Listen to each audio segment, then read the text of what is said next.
This is Coaching Queens 2020, and I am Queen Bee Baumgart. And I am Queen Bee Burrow, and today we have Dan Goodwin joining us. We joke around, but he's like the god of C-suite. So, and there's a little joke to that. He has God voice. So, Dan's actually one of the very first people I ever connected with out of C-suite. He was the first person I ever had a Zoom call with, and he's just awesome. So we wanted to bring him on the show. So, Dan, the first question and really the only question we ever really ask is, what does inner peace look like for you, and how do you make it work for yourself? Awesome. Well, first, let me just thank both Charity, you and Joan, for inviting me on the podcast. I'm always honored when people ask me to be guest. So now to the question of inner peace. What's inner peace again? That's always my question when I'm talking to clients. I deal with a lot of people in crisis, and the inner peace part is just a distant memory or a faded hope and dream as we work together. But inner peace means for me is the ability to have a plan and have goals as you move towards those, but also to be flexible in the methods to attain those goals. So that's really where I find inner peace. I do have a morning routine, and the routine basically is physical as far as movement, planning, meditation, prayer, and sometimes that piece gets kind of knocked to the side sometimes, depending on how we are on appointments and where we are in different types of projects. But I do feel it is so important that we touch our inner game so that we can show up at our highest level for our clients, and for the people that we impact in the world. True story. So self-care is kind of a big topic in today's day and age.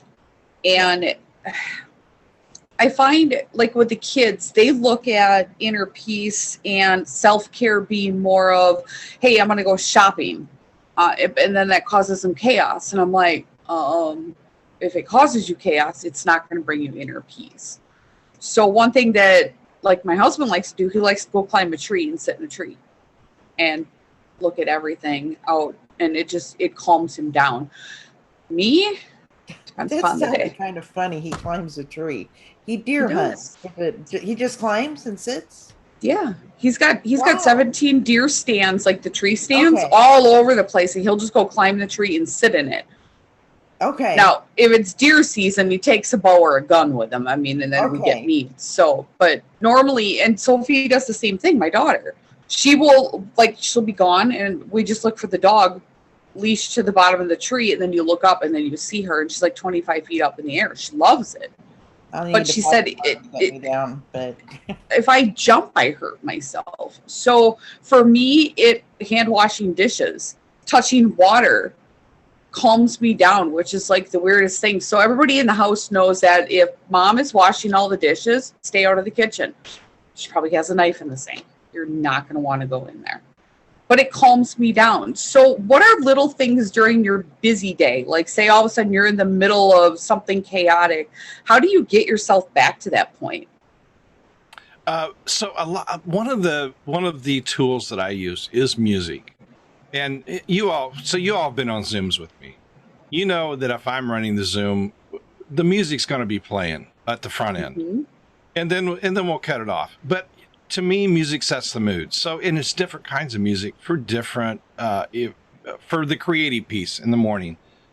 Sometimes I'll have classical music on, and not opera, where somebody is, singing the mezzo-soprano parts, but I'm talking about major movements. So my background, I'm a trained classical pianist. And so from the third grade till I was 20 years old, it was piano lessons all the time, but that led into appreciation for other types of music, like jazz. So I was in jazz band. I was on stage. I've been behind the camera, in front of the camera. So the performance art piece of it, music has always been a place in my life. And I find that in my professional life that it plays a major role in how to set the mood. So when I'm in the middle of the day and I need the energy boost, I'll have some EDM, some electronic dance music on, because it's got a heavy bass line. It's you know, probably at 120 beats per minute, something fast, something that will get the heart pumping and helps me be able to focus on the task at hand and give me a little boost, along with the coffee. Coffee is better than water anyway. That's a whole nother debate, right? I have both. I overshot the monster, but now I'm drinking caffeinated water, and I'm like, I'm not doing this right at all. There you go. I've been banned from caffeine for a while. I kind of overstimulated on monsters going to Wisconsin, but music is a big thing. I wake up. In fact, we were talking before you came on how I woke up sometimes. What do you say, about 3 times a week? Oh yeah. Song in my head and dream a little dream of me.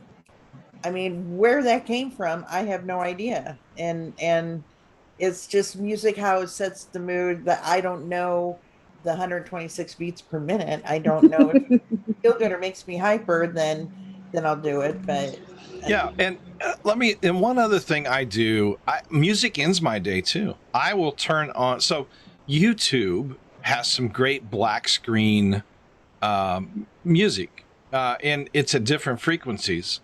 And so, not to get way ethereal, but there are different frequencies in the universe that helps us with specific pieces of our lives. And I always pick one of those deep sleep videos on YouTube, and then I'll set the timer for 10 minutes. And by the time I'm asleep before that goes off, 90% of the time. I don't see the timer countdown on the TV. It's, you know, and to me, that helps me relax and drop off to sleep very quickly. So music. I start the day with music, and I finish it with music. That's awesome. I love music. I used to listen to like Korn and Metallica, and I found that was actually feeding my anger, rage, sadness, and so I shifted. We went to a restaurant where they had music playing in the background. It was something Metallica or Korn, and Dean said, "I really want them to change the music. I want to stab you with the fork." And I'm like, "Okay, let's change the music, please." You know, nice. True story. Nice. The kids do that too. They found that the music really influences them. Now I do the nighttime stuff on YouTube, but it's 8.5 hours of continual. And it's to kind of be like white noise, but at the same time, I find that it keeps me calm and keeps me asleep. And then I wake up and I feel good. Unless I bump the button and it changes it to some angry Russian video, and then I have really weird dreams and I wake up very confused, thinking I'm in Russia and I'm not. It's a bad day when that happens. So I've had to lock my screen, but I like music a lot too. I use it. Play the DJ system downstairs when I need to uplift. I crank it. The neighbors are like, "Oh no, what is she doing?" The dogs dance with me. It's a good time.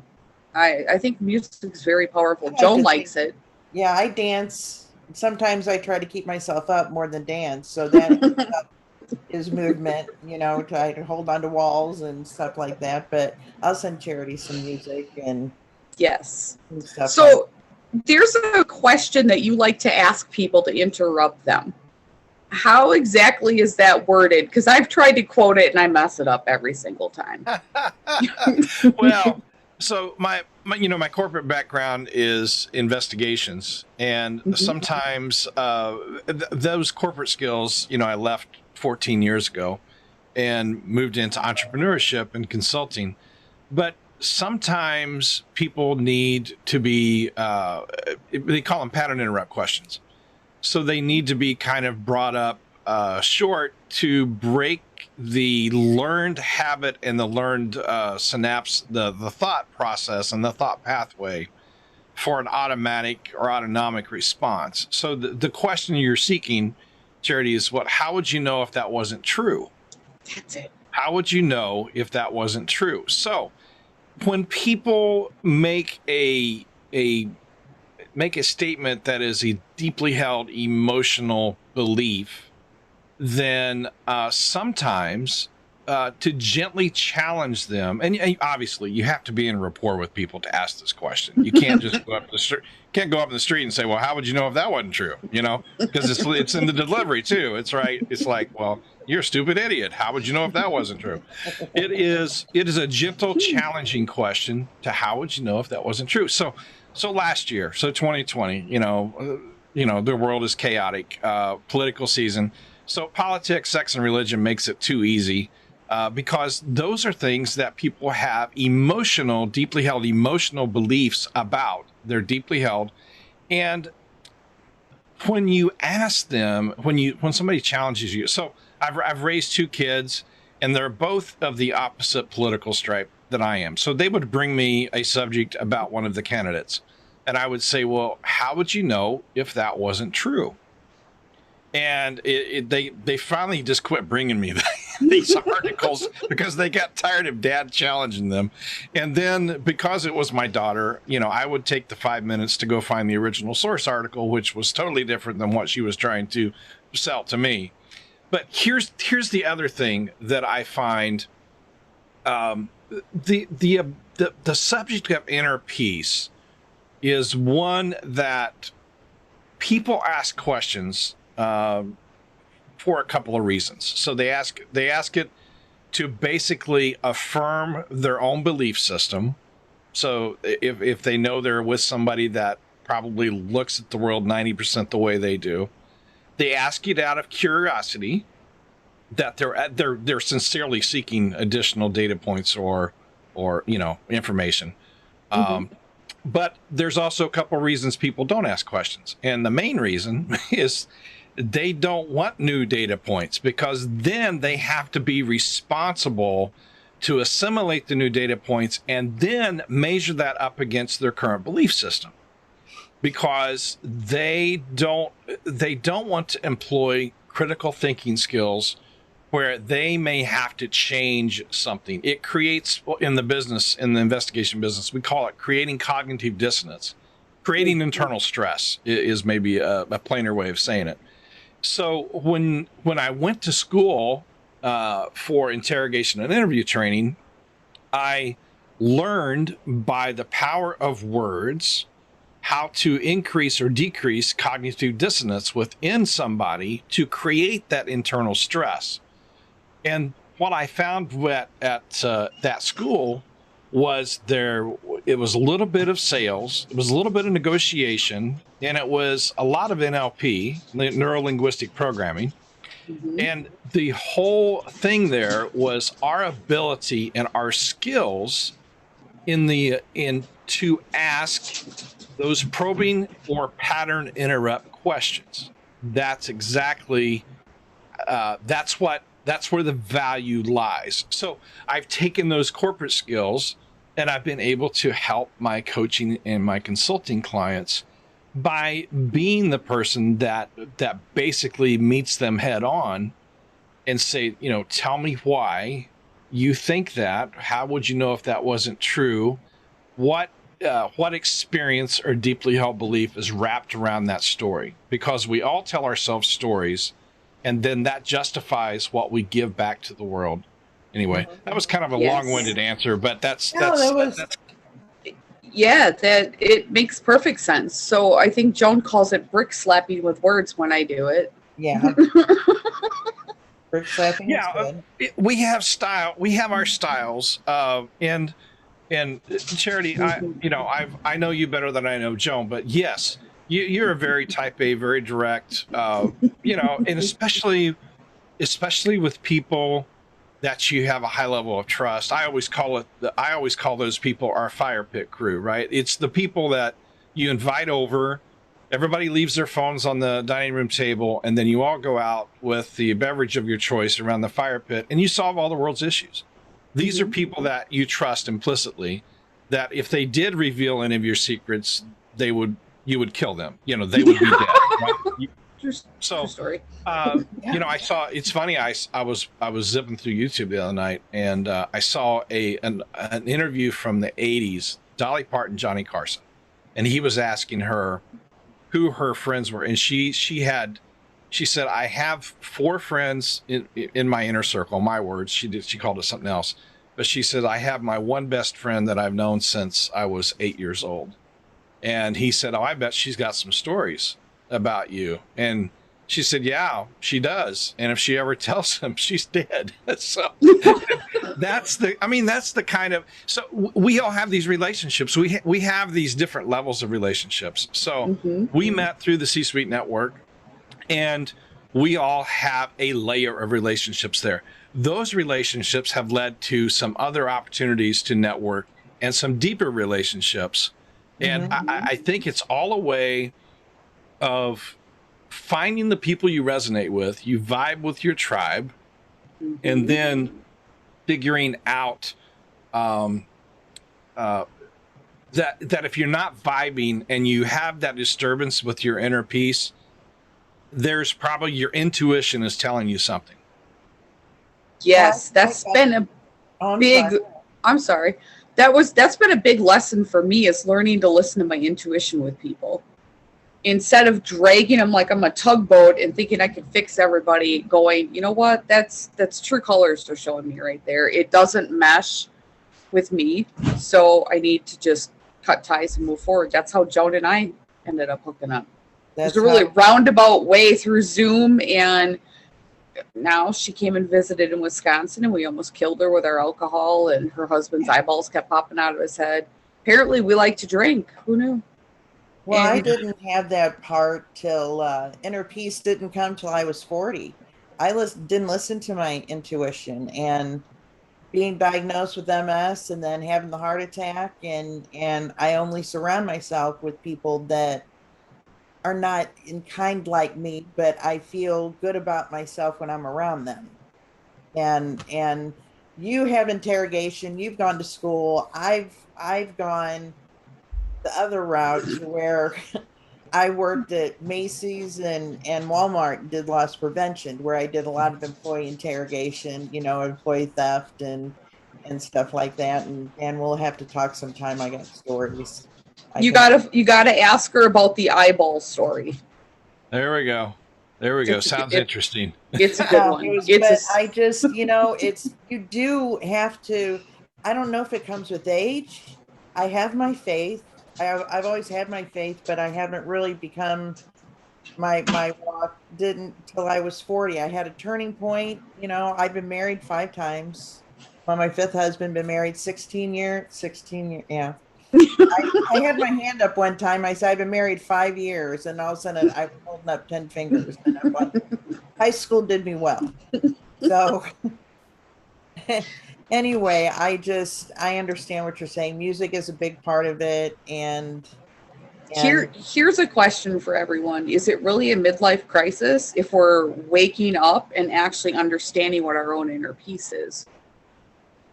I think that's a part of our midlife crisis. I resonate with what Joan is saying. So my wake-up call was 7 years ago when I had a retinal detachment. And I went in for an emergency surgery to save my sight in my right eye, and they almost lost me on the table. A routine surgery, and almost died. I was waking up. They were ripping the sedative IV out of one arm and putting in the steroid IV in the other arm, and I was in and out of sleep for the rest of the surgery. I won't bore you with all those bloody and gory details, but anyway, the trauma of that came very, very quickly, and I've lost. There's a lot of the rest of 2014 and part of 15. I don't really remember because of all of the meds and the drugs and the recovery and the depression and all that went with that piece of it. And the other trauma in my life that I think impacted me the other way was I lost my mom when I was 18. And they say that your development maturity kind of gets stuck in the age you were when you experienced the trauma. And the secret, remember, I think I've told both of you, the secret to eternal youth is never look or act your age, right? So that's always been a great strategy for me too. But the whole thing is to come into realization that you serve at least for me, let me rephrase that. At least for me, is to figure out your purpose on earth and figure out how you can impact people at a high level. I grew up in a very conservative church, very legalistic, where asking questions was not really allowed. And as you both know me, that never served me well. It only served to get me in trouble because I challenged everything. And as I've gotten older, I've come to appreciate that those people, that heritage that I have within family and church, those people were doing the best that they could at the time with the knowledge they had. Yes. We, in 2021, we have so much knowledge, opportunity, and it's just the limits of your curiosity on how far we stretch our brains. And that goes back to people don't ask questions because they are in a rut. They don't want to know new information. It may force them to change. Anyway, that was a long circle there. We circled all the way I back. love that. It is wonderful. And I'm interested. I would love to talk to you again and stuff, because I'm sure we have a lot of stories to compare, and you'll get to know me as well as you know Charity. You know? Yeah. I do like that whenever you say hello, young lady, and I'm like, ooh. You know, but I want to thank you for being on our show. Yes. And it's been wonderful, and we'll get together soon again, and everybody stick around. We'll be right back.